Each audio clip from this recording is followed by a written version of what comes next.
دوسرے نمبر پر ایک اور خطہ ہے جو بہت بڑا پریشان ہے اس وقت کے اندر کہ کیا ہوگا، اور ان کے بیانات بھی باقاعدہ آ رہے ہیں میڈیا کے اوپر، باقاعدہ شو ہو رہے ہیں بیانات۔ وہ کہہ رہے ہیں کہ خیال کرو کہ آپ پاکستان کے اندر بھی کہیں خلافت کا نظام نافذ نہ ہو جائے تو انشاءاللہ خلافت تو پوری کی پوری دنیا پر نافذ ہوگی، صرف پاکستان نہیں، پاکستان کیا ہے، پوری کی پوری دنیا پر خلافت ایک دن آئے گا، نافذ ہوگی۔ لیکن ان کی فکر اور ان کی ٹینشن اس لیے کہ وہ پڑوس میں نا، ساتھ میں، اور ان لوگوں نے تو خصوصاً اس وقت جب مجاہدین پہلی بار آئے تھے تو اس وقت وہ پنشیر کے اندر ان لوگوں کو کھڑا کیا تھا۔ سب سے زیادہ فنڈنگ کہاں سے ہو رہی تھی؟ ایران سے ہو رہی تھی کہ کسی طریقے سے جو ہے ان طالبان کی حکومت کو ختم کر دیا جائے۔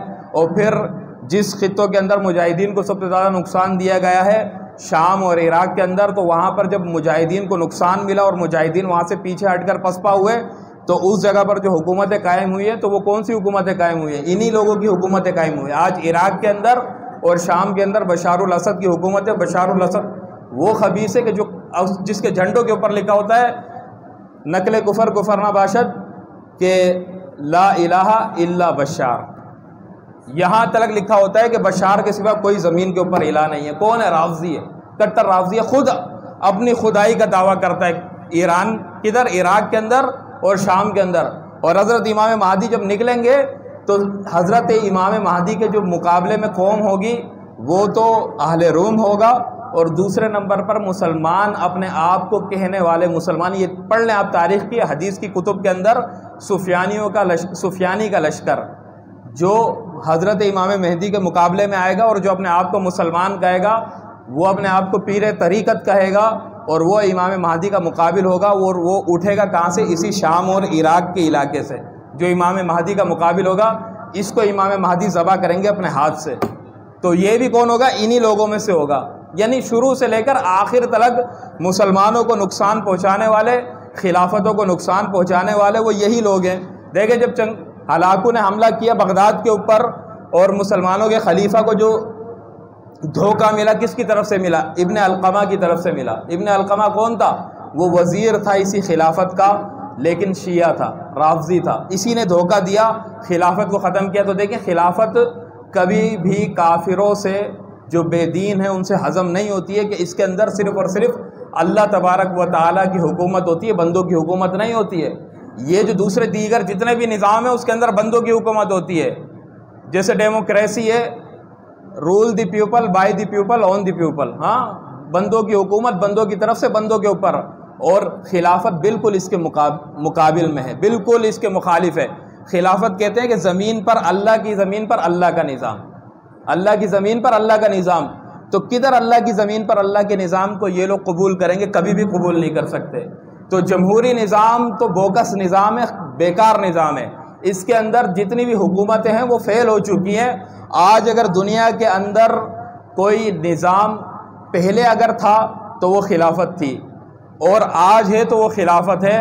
اگر دنیا کو واقعتاً مسلمانوں کو خصوصاً، دنیا کو عموماً اور مسلمانوں کو خصوصاً، اگر مسلمان یہ چاہتے ہیں کہ ہم مسلمان اپنا کھویا ہوا اقتدار حاصل کر لیں، اور جن چیزوں کا خواب مسلمان دیکھ رہے ہیں، جن چیزوں کا خواب جو مسلمان چاہتے ہیں کہ امن اور انصاف اور فراوانی مال کی دولت کی، تو وہ صرف اور صرف یہی نظام ہے اور کوئی اور نظام نہیں ہے، کسی اور نظام میں نہیں مل سکتا۔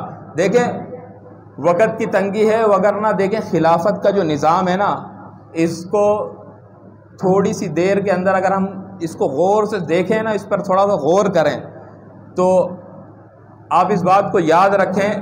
ایک وقت کتنا ہے؟ 5 منٹ ہے۔ ایک چھوٹا سا واقعہ آپ کو سناتا ہوں۔